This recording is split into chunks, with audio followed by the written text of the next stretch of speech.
Good morning. Good I morning, had to check Jamie. the schedule to see if we were actually meeting this week. Yeah, last week we were off, but this week we're on. Um, I meant to message you that there were a few leftovers from the dinner on Friday night. If you wanted to, I'm not sure if they're still good anymore, but it was like the vegetables and um, maybe the potato Oh, kugel. I'm sure they're still good. I was gonna pick up stuff from Shas today. Okay, So after this shiur, I was gonna head over to the shul. okay. So we can try to repurpose them and give them to someone who will enjoy them. Is Did there a you? lot? I didn't look too carefully, maybe two Oh, or three containers okay. I'll check it um, out. Is that from dinner or from Kiddush? from dinner. Oh, dinner. Okay. Yeah. Did you enjoy the Scholar in Residence? I actually would have liked to hear her on Saturday, but I was having lunch in the Heights and got up too late to make the walk to shul and then to the Heights. Got it. Who were you having lunch with? Glasses. Oh, nice. How are they doing? They're doing fine. You know, whenever Shari's in, Shari and I have a very special relationship. So she was in, so I was there. Uh-huh. Lovely. How is she doing? Very well. Oh, great. 9 months. Uh-huh. Yeah, I remember the wedding. Um, where are they living? Are they Right now they're in Riverdale, but Shari is switching programs. She's not happy um, at the PhD program and is looking okay. for social work programs. So right now, it looks like they'll either be in Highland Park or outside Philadelphia. Got it. Okay. Well, thanks for the update. So, Um, yeah. And Mark's doing well. He just, doesn't walk.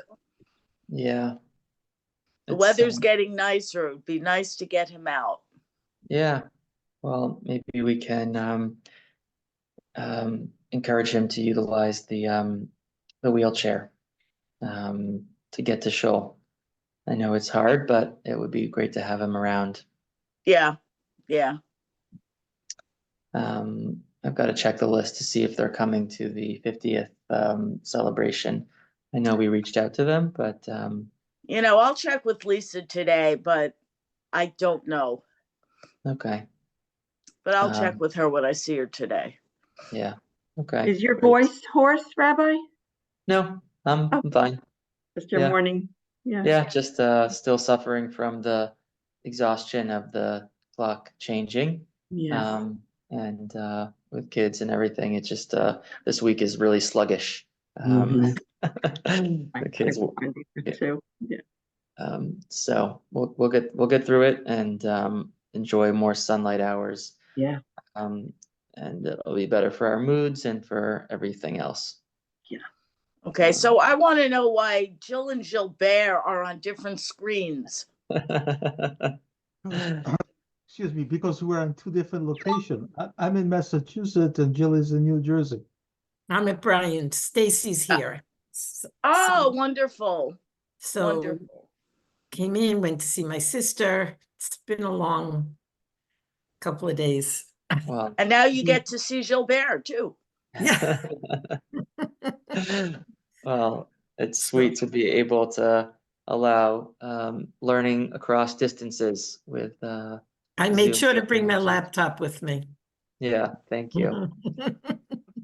Okay, so let's dive into Parshat Pekudei. I always joke that this is the accountant's favorite parsha because it goes through the list of all the materials and makes sure that everything is accounted for. And even Moshe needs to be held to account. Nobody is above the law. And it's a really important message that I've spoken about before. The reason why my tzedakah account has two signers so that everybody knows what's going on, and there is always transparency, um, with our institutions, especially a shul and a school, which utilizes a lot of tzedakah money, like the Mishkan, which was made possible through donations. It's important to make an accounting after everything was done. So it's a little boring, just like accountants' work is often boring. It's tedious. It's going through numbers and numbers and numbers and receipts and just double checking, making sure that everything's accounted for. But it's important for integrity and for honesty and for the overall moral standing of a community to get things right. Mhm. Oh, Jill, I think you're on mute.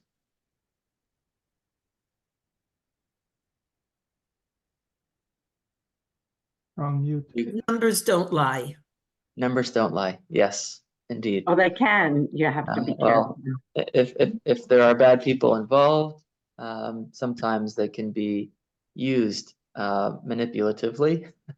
But if you can get to the bottom of things, then oftentimes they do point to the truth.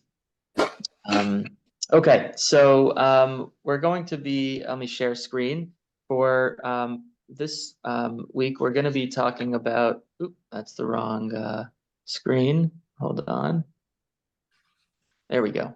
We're going to be talking about a subtle but significant textual difficulty in the description of the Mishkan and the cloud that accompanies the conclusion of the building of the Mishkan. At the, this is the end of Parshat Shmot, and we reach the climax with a real destination moment, where there is a sense of completion, a rare sense of things coming to an ending, in order for there to be a new beginning. There's sort of a closure that happens after the communal building project has been, completed. The home for Hashem and his presence has been finished. The project has come to its culmination, and we see that through the sort of Chanukat HaMishkan, the dedication of the Mishkan, and the first service, where Moshe and Aaron preside as the sort of leaders of the inauguration. And following that completion ritual, we read in source number 1, Vayakam et hachatzer saviv lemishkan. So Moshe sets up the boundaries that encompass the chatzer, like the courtyard, which surrounds the Mishkan and the Mizbeach.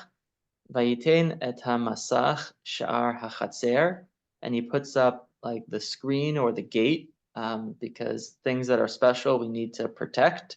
That's why we have fences around our yard, our shul, to keep us a little bit safer and more secure.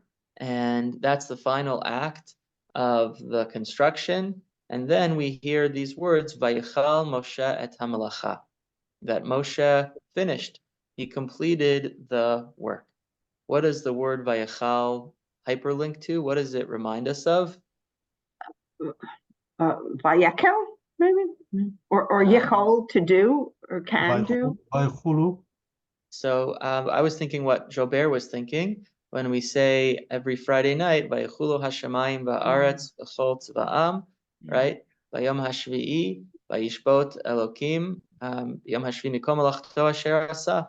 That the sense of completion, that just as Hashem completed all of the malacha of creation, so too Moshe and the Jewish people complete all of the work of creating the Mishkan. There is a mirroring, a parallel, a symmetry that goes on many levels between the creation of the world and the creation of the Mishkan. Creation of the world was Hashem making a home for humanity, and the Mishkan is humanity making a home for Hashem. So there's a lot of parallel language, and this is chief among them in terms of the completion of that construction being signaled through this word Vayichal, that the work was completed. And on Shabbat, I spoke a little bit more in detail on Shabbat morning, that is, about the word Melacha and its resonance in distinction to Avodah, Avodah being the backbreaking labor of the Jewish people in Egypt when they were forced against their will and without any respite, whereas Melacha is the chosen work that is skillful, creative, that was done in order to build the Mishkan. And there are breaks. Shabbat is the break where the people have to stop and have to connect with their higher power in the midst of the difficult back-breaking, labor of the Mishkan. But the distinctions between the avodah of slavery and the malacha of building the Mishkan are many, and it's significant that avodah is used exclusively for talking about the slavery in Egypt, and malacha is used for the labor at the end of the book of Shemot when it comes to the Mishkan, and the two have very different resonances. And it's interesting that on Shabbat, we are meant to, break from both avodah and melacha. So as a topic for another time, but it's important to appreciate this moment of closure marks sort of the completion of humanity's creation for God. The reciprocity has now been accomplished.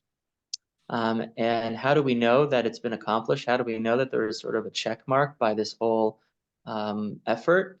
The following pasuk says, "Vayichas ha'anan et ohel moed," that the cloud covered the tent of meeting, right? The holy of holies, the place where Moshe met Hashem.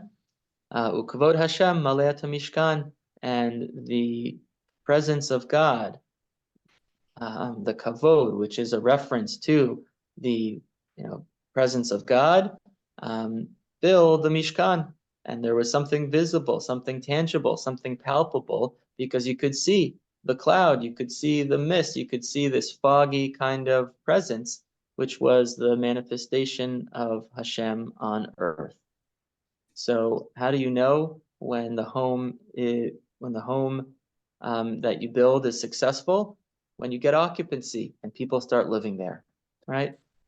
That's when a construction project is complete in our physical terms.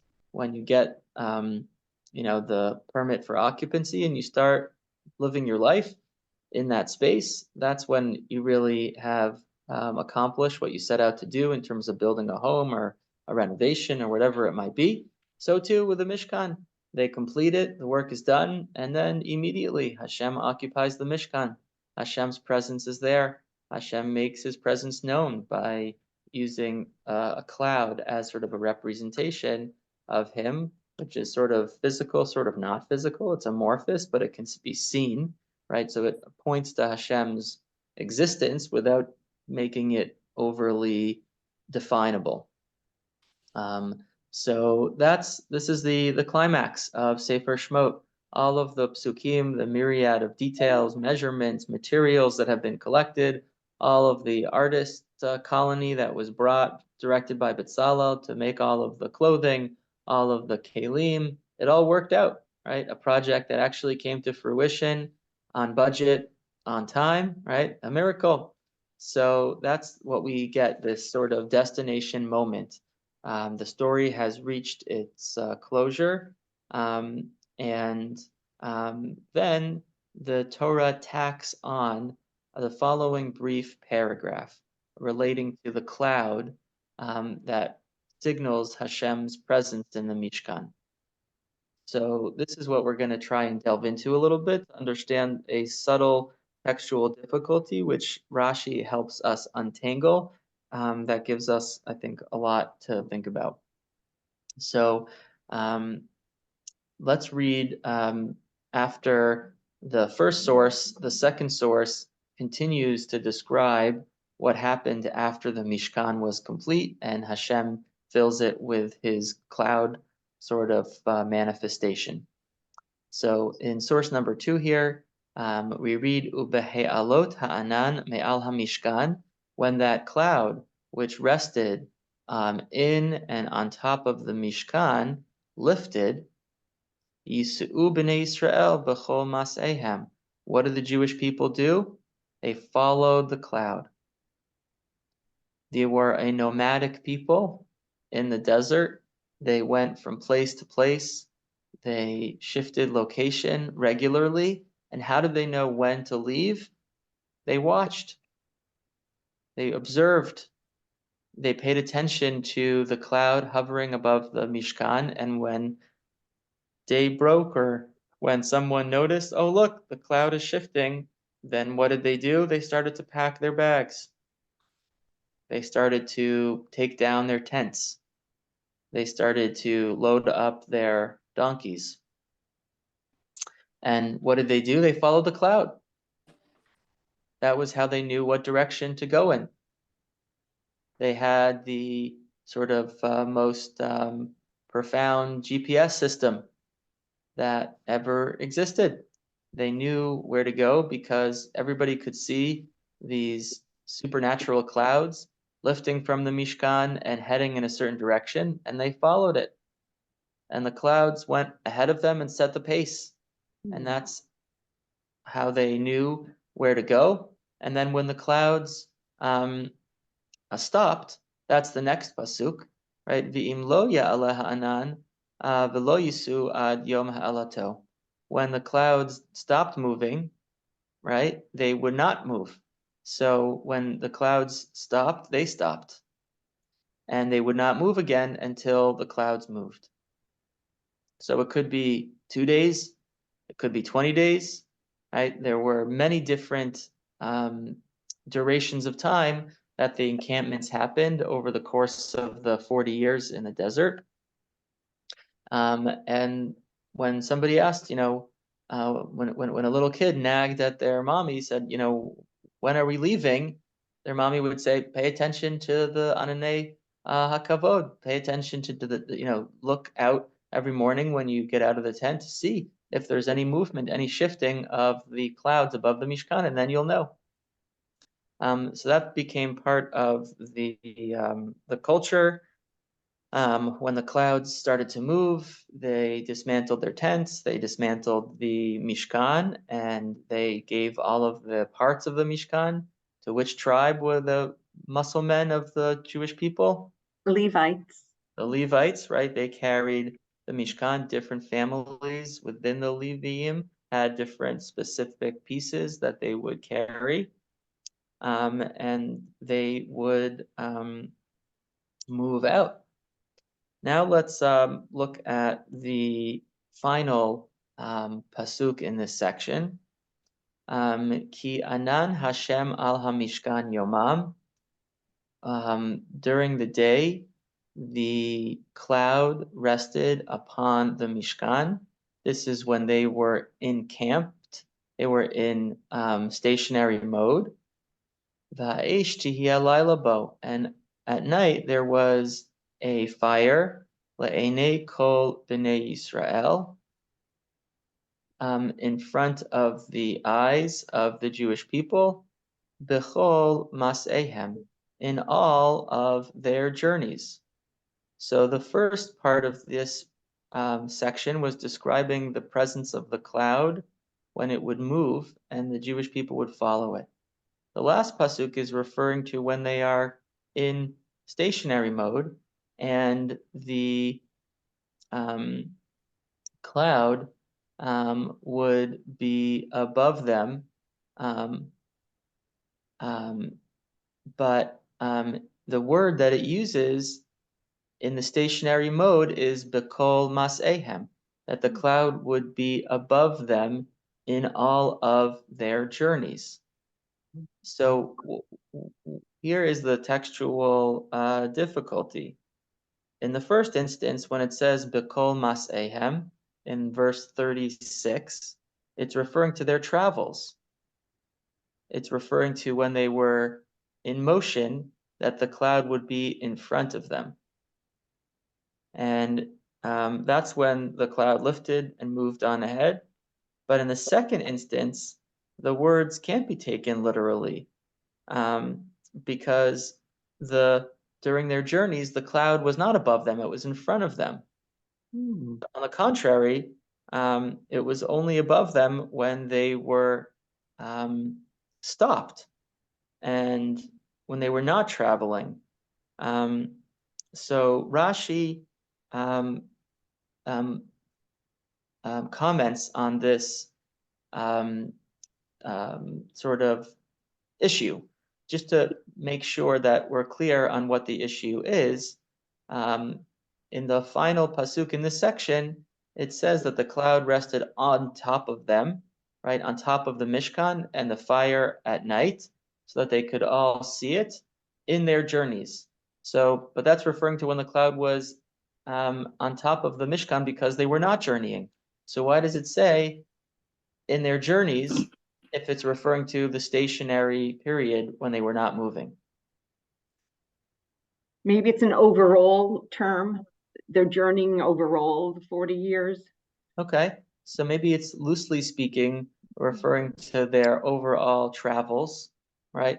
It does say B'kol Mas'ehem, right, in all of their journeys. So that could be a broad stroke that refers to the movement of the cloud when they were traveling and the stationary part of the cloud when they were stationary, right? The only, difficulty with that is that in the first instance of B'kol Mas'ehem, that's meant to be taken literally. When they were moving, the cloud was in front of them. And so if it uses the same phrase, B'kol Mas'ehem, just 2 psukim later, you would imagine that it would have a similar literal meaning, that it was specifically when they were in motion, the cloud was in motion. But then it says the cloud was not in motion when they were in motion. So how can we understand the Mas'ehem, which literally means a journey? How could the cloud be stationary when they were on a journey? Well, Rabbi, wouldn't it refer to the idea that, Hashem is taking us to Eretz Yisrael, and until we get there, we're still journeying, because once we get to Eretz Yisrael, once we're there, there's no more cloud on top of the Mishkan. But the whole time until we get there, there is. So even when we're stationary in the desert, we're still journeying, we're still on our way. Exactly. So that's Baruch Shekivant. That's what Rashi says, that even the rest stops are part of the journey. And I think that's similar to what Janice was saying as well, in terms of looking at the big picture and seeing that even when we stop, and even when we're resting, and even when we are not moving, it's still part of the overall trajectory towards Eretz Yisrael. And Did so you ever travel at night? they did not, right? They traveled just during the day. They always stopped to sleep at night. Okay. Yeah. Rabbi Cheses, Yeah. does it have anything to do?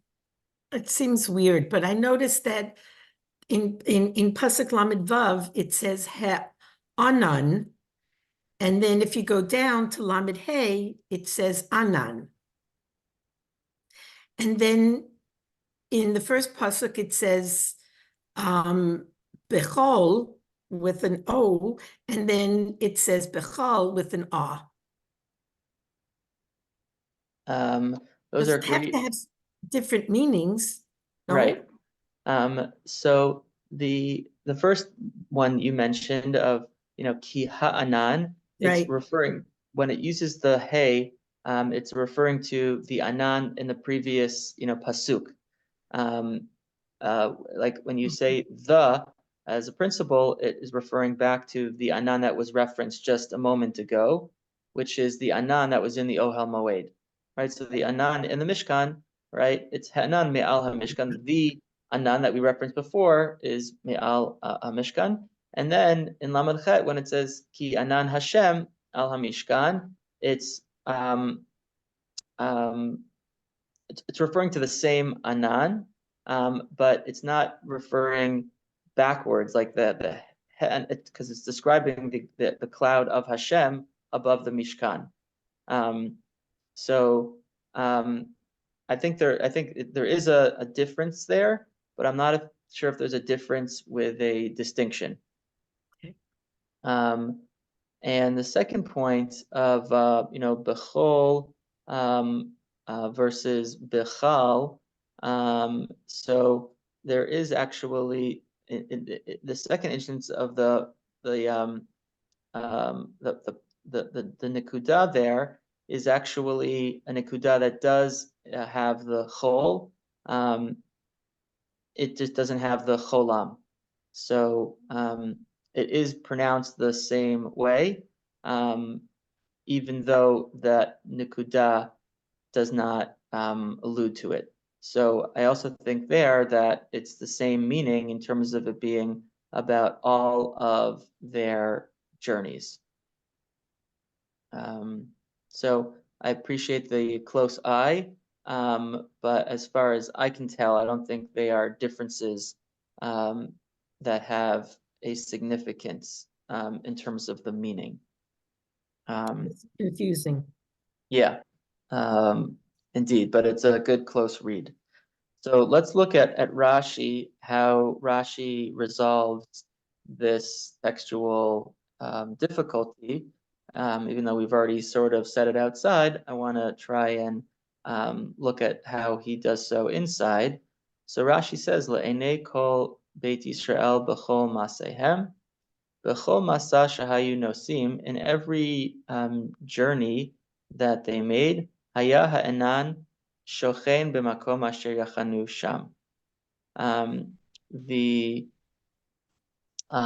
cloud rested upon them at every neck, every segment of journeying that they had, and also makom chaniatan afu karoi masa, and the place where they set up their machaneh, the place where they actually encamped, is also considered a journey.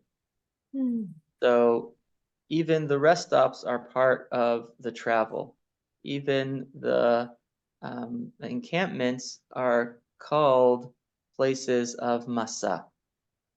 As we have a few other instances where Abraham, for instance, when it says Vayelech lemasav, that he went to his resting places, L'chein Eila Mas'eh, and later on in Bamidbar, in Parshat Mas'eh, we say these are the Mas'eh, these are the stops that the Jewish people made during the 40 years of travel in the desert.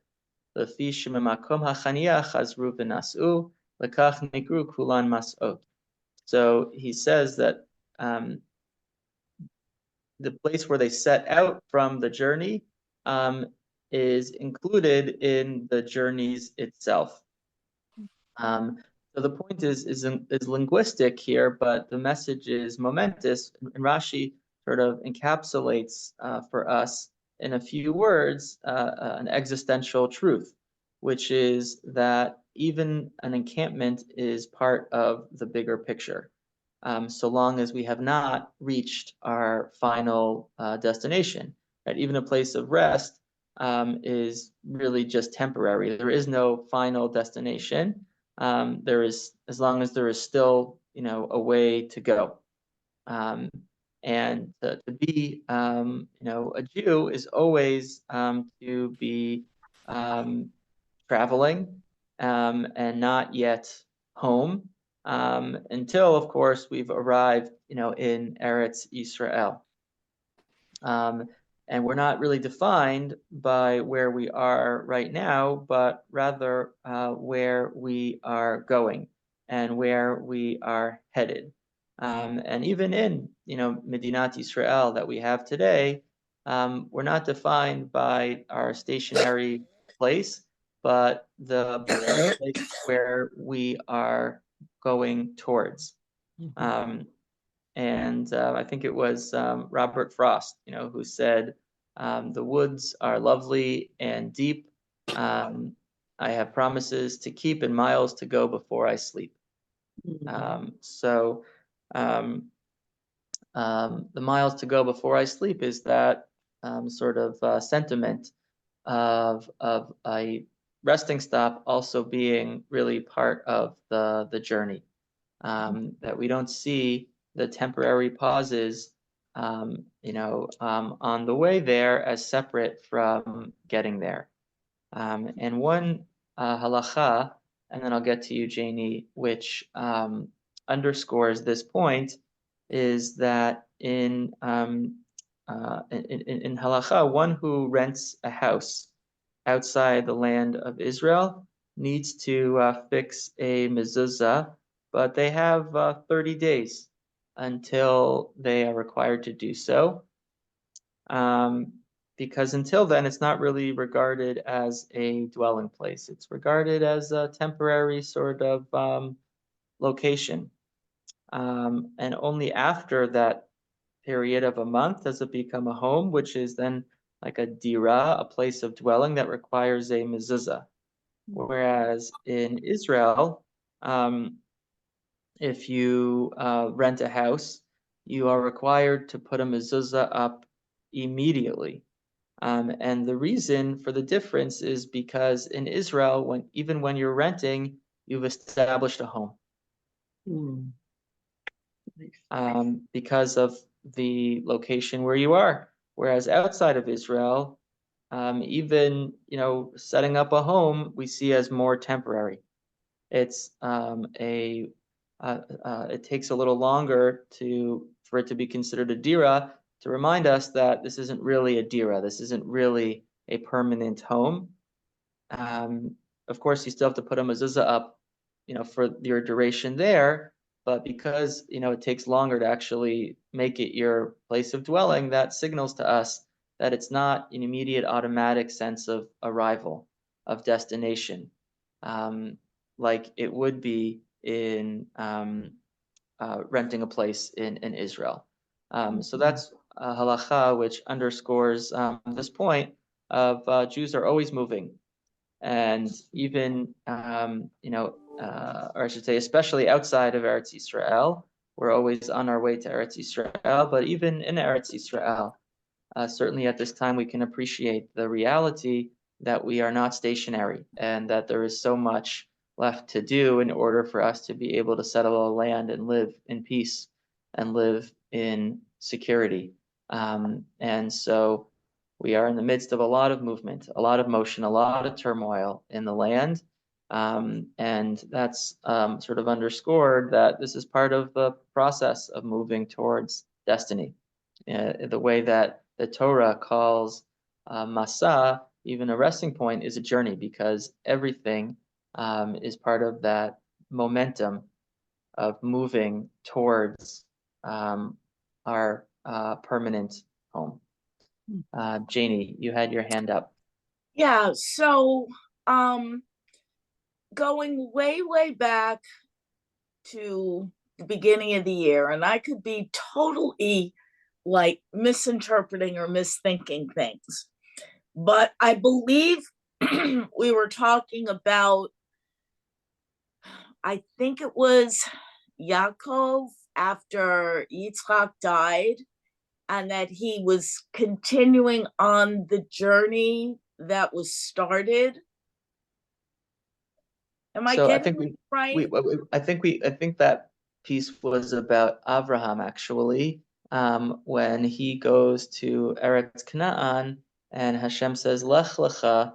There's a question of where did he know how to start his journey. And if we rewind the tape a little bit, we see that Terach, his father, actually began going to Eretz Canaan during his life, and Abraham that's what I was thinking about. So I know we were talking then about, was it a stoppage, in the journey? Like, why did Abraham keep going? And is that kind of a similar thing to when you're saying that the place that we're resting at is part of the journey? It's definitely overlapping in terms of Avraham picking up, from where his father left off to do the next segment of the journey, because sometimes in our lifetimes we don't complete the journey. And so that's why we empower our children to do that, on our behalf, and to continue the work and the progress that we made. And so, indeed, the Jewish people have a sense of a national sort of project, a collective momentum that we contribute to. And Abraham was also part of that. And sometimes we give Abraham, the credit, all of the credit for going from start to end, going from the beginning of the journey until the very conclusion of the journey. But the purpose of that piece was to appreciate that even Abraham was building off his parents' work. Even when his parents, didn't have the best household, and they were idolatrous, and nevertheless, Moshe still was building, from that starting point. And so too with the Jewish people at this stage, right? They are all contributing towards getting to Eretz Yisrael in different ways, some more directly, some less directly, but it's all part of the picture of every rest stop is still part of the way towards the you have arrived. I was just wondering if that's kind of a similar, kind of thing, relating what we're talking about in this parsha to Yep. the situation with Abraham. Indeed, it's a nice connection, Janie. Janice. Yeah, thank you. Did you say that we have 30 days, within 30 days, the mezuzah should be put on when we live in diaspora, or 30 days and after it should be by 30 days or after? Within 30 days. So you have more leeway in Chutz La'aretz to put up a mezuzah, because we want to signal that this is not automatic sort of occupancy, because we're only here temporarily. Whereas in Israel, it becomes your dira right away, because that's more of a place of you have arrived, and therefore the obligation to have a mezuzah occurs immediately.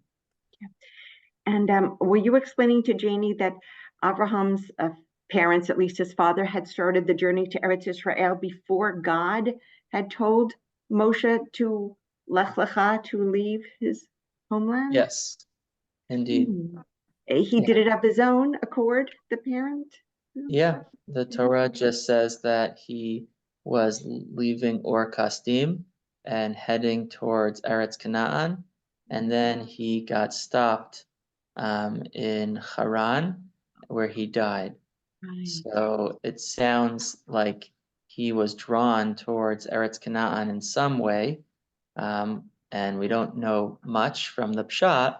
It could be that he also gave up his idolatrous ways and was sort of searching and questing, and Eretz Canaan was a place that felt special and felt like sort of a tug or draw.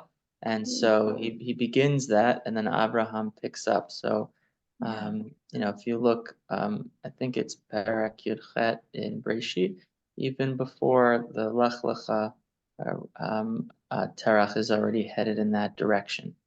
And I remember we discussed Abraham going back to the homeland to rebury his father, in Ur HaKasdim.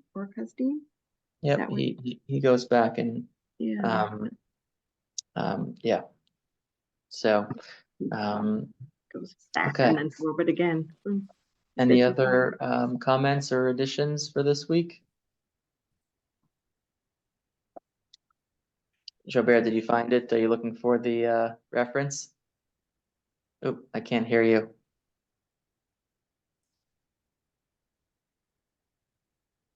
I was wondering you started by talking about Vayakel, about being in accounting, Uh-huh.